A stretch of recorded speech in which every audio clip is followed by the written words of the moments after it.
Hello student, welcome to my class.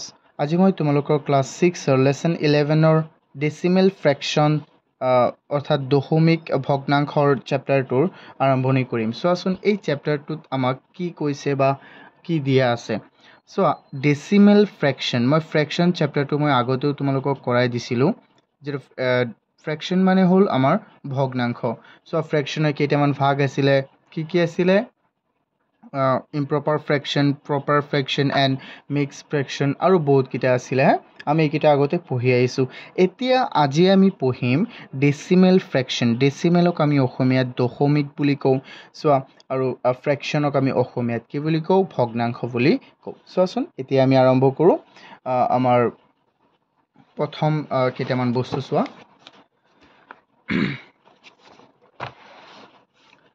Decimal ফ্ৰেকশন চেপ্টাৰটো তুমি জানিবলৈ হ'লে ইয়াৰ আগতে কেইটামান বেছিক বস্তু আমি জানিব লাগিব।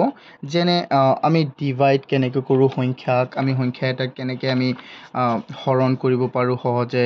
চোৱাচোন যিকোনো বস্তু চোৱা, যদি মই ইয়াত লিখোঁ এনেকৈ 100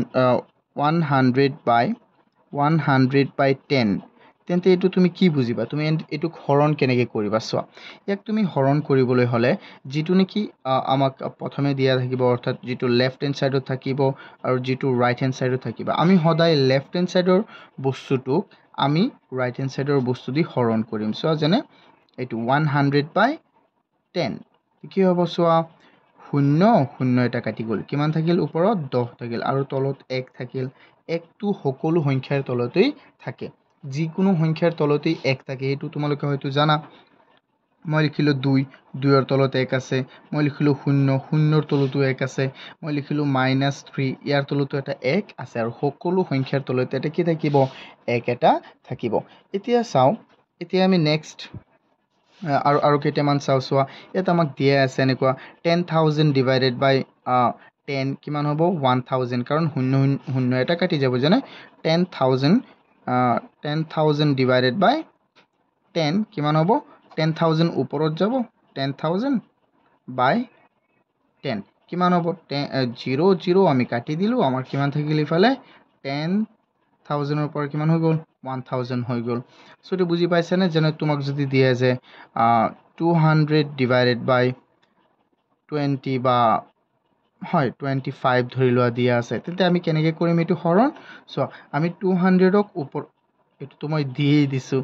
চ' যদি তোমাক এনেকৈ দিয়ে, অ'কে, ছাপ'জ তোমাক এনেকৈ কোনোবাই দিলে 200 ডিভাইডেড বাই 25, তেন্তে কি হ'ব? তুমি এনেকৈ কৰিব লাগিব 200 বাই 25। চোৱাচোন এইটো আমি কেনেকৈ কৰিম? 200ত কেইবাৰ যাব? 8 বাৰ। কেইবাৰ? 8 বাৰ। এইটো আমাৰ আনচাৰ হ'ব 8। এইকেইটাটো হ'ল আমাৰ বেছিক, একেবাৰে বেছিক বস্তু যিকেইটা আমি জানিব লাগে। এইকেইটা হ'ল বেছিকৰ ভিতৰত পৰে, ঠিক আছে। এতিয়া চোৱা আৰু অকণমান বেছিকৰ পৰা আগুৱাই গৈ আছোঁ মই। এতিয়া চোৱাচোন, যেনে এইটো চোৱা, এইকেইটা তোমালোকে চাবা ঘৰত। 100 বাই 10 কি হ'ব?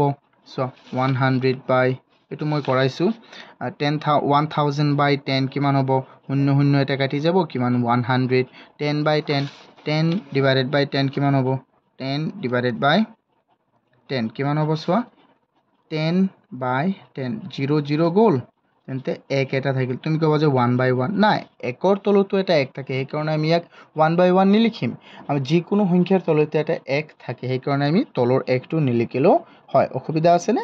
নাই। এতিয়া চোৱা আমি নেক্সট আৰু কেইটামান ছেকশ্যনত যাওঁ, যিকেইটা নেকি বহুতেই ইম্পৰ্টেণ্ট। ইয়াত তুমি এই বস্তুটো চাব লাগিব। চোৱা এইটো হ'ল আমাৰ point value and decimal point and value of decimal point. চোৱাচোন এইকেইটা চোৱা, এইকেইটা আমি পিছত চাম হা, এইকেইটা আমি পিছত চাম। এতিয়া আৰু কেইটামান ইম্পৰ্টেণ্ট বস্তু আছে এইটো চেপ্টাৰৰ, যিটো বেছিক জানিব লাগে। চোৱা যেনে আমাক ইয়াত দিছে এটা rules of read decimal fraction, দশমিক ভগ্নাংশ পঢ়াৰ নিয়ম। চোৱা 1/10, এতিয়া তুমি ক'বা যে 10th মানেনো কি? তুমিতো এইটো আগতেই জানা যে 10 মানে হ'ল 10, ঠিক আছে। 10 মানে 10, এইটো চোৱা 10 মানে হ'ল 10। কিন্তু এই 10ত যদি আকৌ এটা বস্তু আহি যায়, যেনে TH, যিকোনো বস্তুৰ পিছত যদি TH আহি যায়, তুমি বুজিব লাগিব যে এইটো 10ৰ ভগ্নাংশক বুজাইছে ঠিক আছে 10ৰ ভগ্নাংশক বুজাইছে যেনে 1/10 ক'লে কিমান হ'ব 1/10 ক'লে কিমান হ'ব চোৱা মানে আমাক কৈছে যে 1 আৰু তলত কিমান 10 ওকে এনেকে এটো বুজিব লাগিব তুমি এটো মই বুজাই দিম যে পিছত কি হ'ব আগতে এইটো জাস্ট জানি লোৱা যেনে 100 ক'লে তুমি কি বুজা 100 ক'লে তুমি বুজিবা কি 100 ওকে 100 ক'লে তুমি কি বুজিবা 100 বাট যদি ধৰি লোৱা 100 কয় 100 যদি th এটা লগাই দিয়ে 100 এটো হল আমাৰ 100 কিন্তু th লগাই দিয়াৰ লগে লগে আমি কি বুজিব লাগিব যে ইয়াক এটো কৈছে যে 1/100 ওকে 1/100 এটো th লগোৱা থাকিলেই তুমি বুজিব লাগিব যে এটো আমাক ভগ্নাংশত কৈছে নাকি এটো 100 হয় এটোৰ মান কেতিয়াও 100 নহয় এটো আমাক কৈছে যে 100ৰ এটা ভাগ কিমান ভাগ 1 ভাগ সো 100ৰ এটা ভাগ কিমান ভাগ 1 ভাগ এটো অকল 100 সো ইয়াত কৈছে 10ৰ কেইটা ভাগ এটা ভাগ যদি আমাক কয় 200 তেন্তে আমি কি বুজিব লাগিব সো 200 মানে কি আমি এটো এনেকে বুজিম যে 2/100 মানে 100ৰ কেইটা ভাগ এটা সৰি দুটা ভাগ তেন্তে এটো আমি এনেকে বুজিম সো আৰু কেইটামান আছে সো এতিয়া মই যে কৈছিলো এটো তোমালোকক বুজাই দিম এতিয়া সোৱাচোন কেনেকে বুজাই দিম এটো বস্তু এতিয়া ইয়াত কথা হল কি এক আমি লিখিম কেনেকে এটো হল ভগ্নাংশত এতিয়া যদি আমি তাক এটো হল আমাৰ ফ্ৰেকশনত আছে আমি ইংৰাজীত কলে এক আমি কি বুলি কম যে এটো ফ্ৰেকশনত আছে আৰু এটো কি ফ্ৰেকশন তুমি কোৱাচোন কি ফ্ৰেকশন মই তো আগতে পঢ়াইছি তোমালোকক এটো হল আমাৰ প্ৰপাৰ ফ্ৰেকশন ওকে সো ইয়াক আমি যদি ডেসিমেলত লিখিব হয় তেন্তে আমি কেনেকে লিখিম সোৱাচোন ডেসিমেলত লিখিবলৈ হলে প্ৰথমে আমি সংখ্যাটো লিখিম যেনে সংখ্যাটো লিখিলো ঠিক আছে সোৱাচোন ইয়াৰ তলত কি আছে ইয়াৰ তলত আছে 100 অৰ্থাৎ একৰ লগত দুটা শূন্য তেন্তে দশমিক কেইগৰ আগুৱাব দুগৰ মাত্ৰ দুগৰ আগুৱাব সোৱা কিন্তু আমি তুমি সদায় জানিবা যে এটা সংখ্যাৰ শেষৰ ঘৰতহে যদি মই অকল 2 লিখিও তেন্তে তুমি দশমিকটো ইয়াত দেখা নাই কিন্তু ইয়াত এটা দশমিক আছে ইয়াত আছে এটা দশমিক আৰু এইফালে শূন্য বহুত কোপা আছে ঠিক আছে তেন্তে ইয়াতো দশমিকটো আছে কিন্তু দশমিক কেইগৰ আগুৱাব দুগৰ তেন্তে এটা জাম্প দি ইয়াত আহিব আৰু এটা জাম্প দি আৰু ইয়াত আহিব ঠিক আছে তেন্তে এটা আমি এটা শূন্য দিব লাগিব হয় না নহয় এতিয়াহে দুটা ঘৰ হ'ব সোৱা এইটো তেন্তে কিমান হল 1/100 মানে হল 0.01 ওকে সোৱা এতিয়া আমি চাও এইটো চাওচোন এইটো সোৱা এইটো কি হ'ব সোৱা এটো 2 হল এটো দশমিক কেইগৰ আগুৱাব দুগৰ ইয়াত দশমিক কেইগৰ আগুৱাব দুগৰ দশমিকটো ইন জেনাৰেলি ইয়াত থাকে কিন্তু যেহেতু আগুৱাব তেন্তে এটো আগুৱাই যাব সো এটা জাম্প দি ইয়াত আহিছে আৰু এটা জাম্প দি ইয়াত যাব এই ইয়াত আহিছে মানে কি ইয়াত এটা শূন্য আছে না নাই তেন্তে আছে তেন্তে কি হ'ব আমাৰ 0.02 অৰ্থাৎ এটো ভালদৰে লিখি দিও 0.02 ইয়াক আমি কেনেকৈ কম 0.02 আৰু সোৱাচোন আমাৰ কেইটামান বস্তু আছে সোৱা আমাক ইয়াত কৈছে সোৱাচোন এটো 1/10 এটো মই বুজাইছোই 1/10 equal 0.1 ইয়াক কি কৈছে generally it is also written as 0.1 and read as 0.1 okay so ইয়াক 2 নম্বৰ পইণ্টত আমাক কি কৈছে if we take 3 parts from 10 যদি আমি 10ৰ পৰা তাৰ 3 অংশ মানে তাৰ 3টা অংশ লও ঠিক আছে 10ৰ পৰা 3টা অংশ লও equal parts it is 3/10 এটো কি হ'ব 3/10 so 3/10 মই আগতে বুজাই দিছিলো সোৱা 1/10 মানে কি হয় 1/10 তেন্তে 3/10 কিমান হ'ব 3/10 হ'ব সোৱা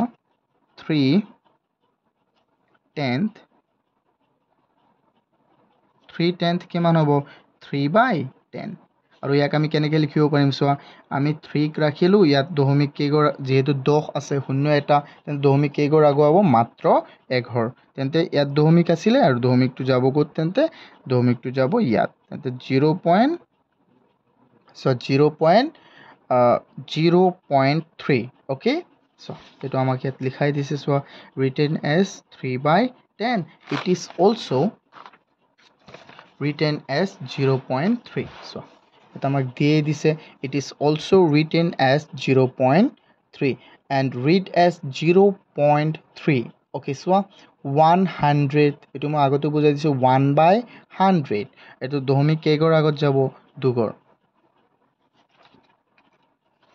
so মই এটো কৰাই দিছো 100 এটো 100 কৰাই দিছে so আসুন আমি নেক্সট যিকিটা কৰোৱা না হেকিটা সাম ইয়াক আমি কি এটো so 73/100 ইয়াক আমি কেনেকৈ লিখিম so 73/100 73/100 now we can write this as প্ৰথমে আমি সংখ্যাটো লিখিলো so দশমিক কেইগৰ আগত যাব যেহেতু ইয়াত আছে দুটা শূন্য তেন্তে দশমিকটো ইন জেনাৰেলি ইয়াত থাকে তেন্তে আৰু দুগৰ আগুৱাই যাব so আসুন এঘৰ দুঘৰ অৰ্থাৎ ইয়াত বহিব দশমিকটো তেন্তে 0.73 এটা কথা মনত ৰাখিবা সদায় দশমিকৰ পিছৰ সংখ্যাবোৰক আমি কি বুলি কও দশমিকৰ পিছৰ সংখ্যাবোৰক আমি সিঙ্গেল বুলি কম ঠিক আছে নহয় 0.73 বুলি আমি কেতিয়াও নকও আমি সদায় কম 0.73 ওকে এটো তোমালোকে কেতিয়াও একেলগত নকবা নাও এতিয়া আমি আৰু কেইটামান চাও সো ইয়াতো দিয়া আছে 0.73 ইয়াত কিন্তু 73 বুলি কোৱা নাই সো আসুন এটো সোৱা এটো আৰু ইন্টাৰেস্টিং সোৱা এটো 569/1000 সো ইয়াক আমি কেনেকৈ লিখিম সোৱাচোন ইয়াক লিখিবলৈ হলে প্ৰথমে আমি সংখ্যাটো লিখিলো 569 দশমিক ইয়াত আছে তেন্তে এঘৰ দুঘৰ তিনিঘৰ কাৰণ ইয়াত শূন্য তিনিটা আছে নে নাই কোৱা তেন্তে তিনিঘৰ আগত যাব তেন্তে সোৱাচোন 0.569 আমি কিন্তু ইয়াক কেতিয়াও 0.569 বুলি নকও আমি কম কেনেকৈ 0.569 বুজি পাইছা হবলা আহা কৰো বুজি পাইছা ঠিক আছে এতিয়া সোৱা আমি আৰু কেইটামান বস্তু চাও এটা আমাক দিয়া আছে let us write as decimal দশমিকত লিখোৱা 9/10 এটো বুজি পাইছা 10ৰ কেই ভাগ 9 ভাগ তেন্তে 9/10 অৰ্থাৎ দশমিক কেইঘৰ আগত যাব এঘৰ যেহেতু 0 আছে মানে একৰ লগত কেইটা 0 আছে মাত্ৰ এটা তেন্তে এঘৰ আগত যাব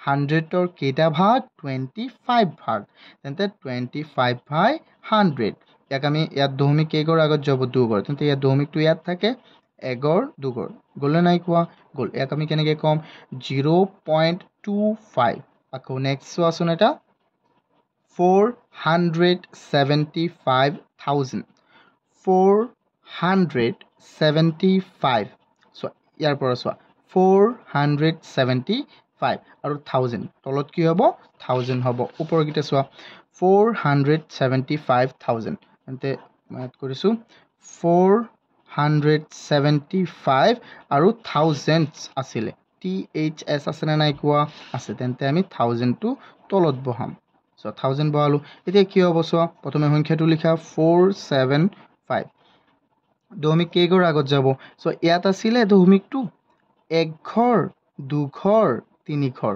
তেন্তে ইয়াত আহি বহিব আৰু দশমিকৰ আগত আমি সদায় এটা শূন্য দিও তেন্তে এটো কি হ'ব কোৱা 0.475 0.475 হ'ব আমাৰ আনসাৰটো ঠিক আছে এতিয়া সোৱা আমি আৰু সব 300 কিমান 100 300 100ৰ কেই ভাগ 300 ভাগ সোৱা 300 অকল 3 ইয়াত 300 মানে 100ৰ কেই ভাগ 3 ভাগ ওকে সোৱা ইয়াক আমি এনেকৈ লিখিব পাৰিম সোৱাচোন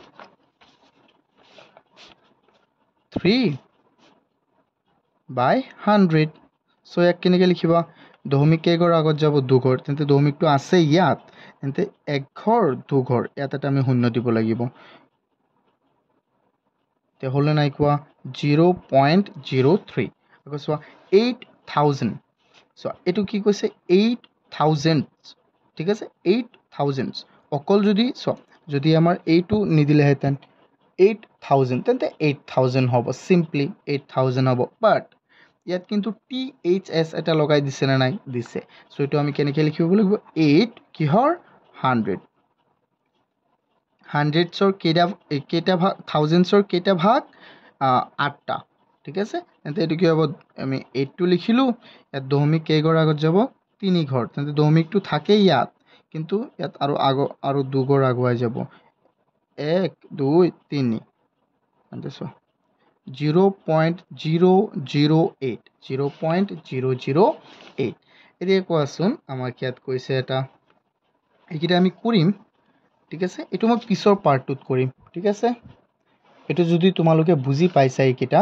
তেন্তে মই পিছৰ পাৰ্টটোত মই আটাইবোৰ কৰাই দিম ওকে ষ্টুডেণ্টছ আশা কৰোঁ তোমালোকে বুজি পাইছা যদি কিবা ৰৈ গ'ল এইটো জাষ্ট ইন্ট্ৰডাকশ্যন পাৰ্ট হয় এইটো চেপ্টাৰৰ ইন্ট্ৰডাকশ্যন পাৰ্ট মই আৰু ইয়াৰ আটাইবোৰ পাৰ্ট বনাম তোমালোকে প্লেলিষ্টত গৈ চাব পাৰিবা